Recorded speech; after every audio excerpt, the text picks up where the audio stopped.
जय हिंद। परिणाम पद के इस YouTube चैनल में आप सभी का स्वागत है। जैसे कि आज हम जानने वाले हैं रासायनिक समीकरण लिखने की विधि। जी हाँ, जैसे कोई भी रासायनिक समीकरण लिखने के लिए हमें इनके कुछ विधियों के बारे में जानकारी प्राप्त होना चाहिए, तभी हम रासायनिक समीकरण को क्या कर सकते हैं, आसानी तरीके से लिख सकते हैं। तो आइए हम जानते हैं इनके कुछ विधियां क्या क्या होता है।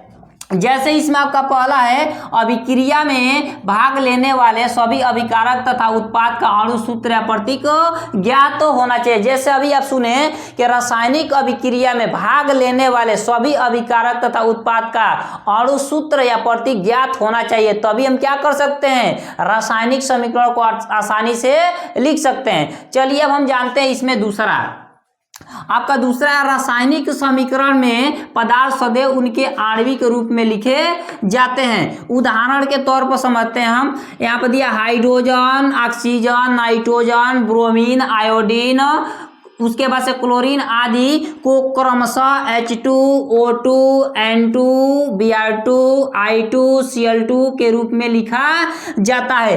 क्यों लिखा जाता है, जैसे ध्यान दीजिएगा, हम उदाहरण के माध्यम से समझाते हैं। जैसे इसमें ध्यान दीजिएगा, दो अभिकारक हम ले लेते हैं। जैसे जल का निर्माण कैसे होता है, दो अभिकारकों की उपस्थिति में तो ही होता है। चलिए जैसे हम दो अभिकारक हम ले लेते हैं, एक ले लेते हैं हाइड्रोजन, एक हाइड्रोजन। तो देखेंगे यहाँ पर जल का निर्माण होता है दो अभिकारकों की उपस्थिति में, तो वहाँ पर जो अभिकारक हम लेते हैं हाइड्रोजन के रूप में एक अभिकारक लेते हैं, तो इसको H2 के रूप में लिखते हैं, और दूसरा अभिकारक के रूप में हम लेते हैं ऑक्सीजन, तो उसको हम लिखते हैं क्या, O2 के रूप में लिखते हैं। O2 के रूप में क्या करते हैं, हम लिखते हैं। ये क्या करते हैं, जब दोनों अभिकारक अभिक्रिया करते हैं तो अभिक्रिया के फलस्वरूप उत्पाद के रूप में H2O बनाते हैं, उत्पाद के रूप में H2O बनाते हैं। जो H2O होता है एक प्रकार का क्या होता है, आपका जल होता है।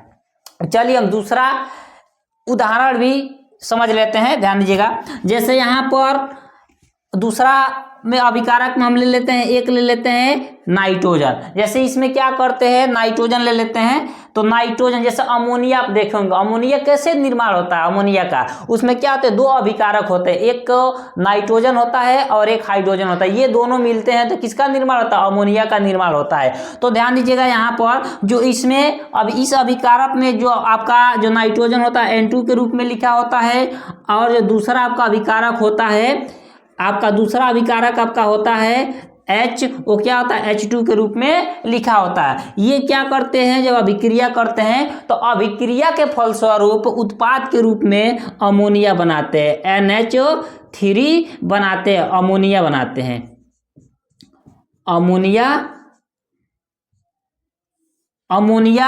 बनाते हैं। तो ये आपका रहा कुछ इसका उदाहरण। कुछ रासायनिक समीकरण में जैसे कोई भी पदार्थ क्या होता है, उनके आणविक रूप में लिखा जाता है। तो ये आपको उदाहरण के माध्यम से कुछ यहाँ पर हम समझाए हैं, तो आपको समझ में आया होगा। चलिए अब हम जानते हैं यहाँ पर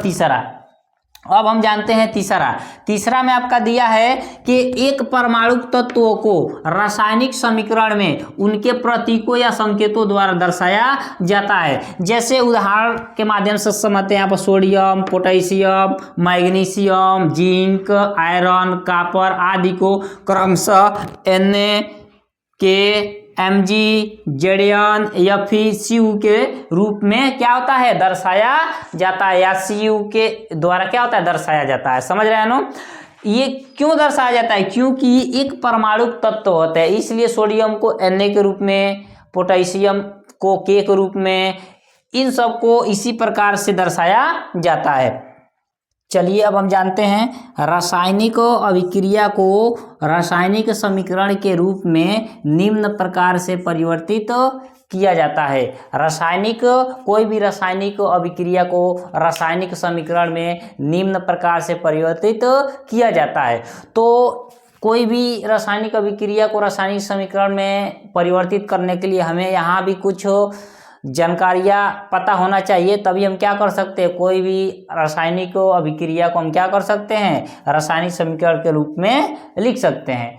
तो आइए हम जानते हैं क्या क्या जानकारियाँ हमें प्राप्त होना चाहिए। तो ध्यान दीजिएगा, पहला जानकारियाँ इसमें यह हमें पता होना चाहिए कि ध्यान दीजिएगा, के अभिक्रिया में भाग लेने वाले दो या दो से अधिक अभिकारकों के मध्य धन चिन्ह लिखते हैं। क्या करते हैं? धन चिन्ह लिख देते हैं। ठीक है, तो इसमें क्या करेंगे, जैसे यहाँ पर हम ले रहे हैं हाइड्रोजन, ले रहे हैं H2 और यहाँ पर ले रहे हैं ऑक्सीजन।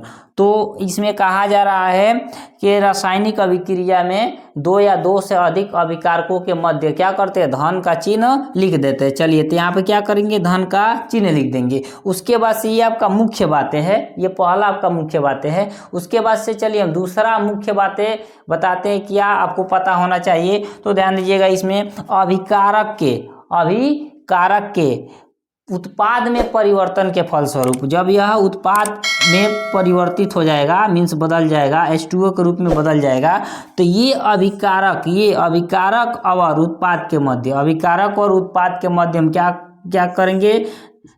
तीर का चिन्ह लगा देंगे। क्या करेंगे? तीर का चिन्ह लगा देंगे। तो ये दोनों मुख्य बातें आपको रासायनिक अभिक्रिया को रासायनिक समीकरण में परिवर्तित करने के लिए याद होना जरूरी है।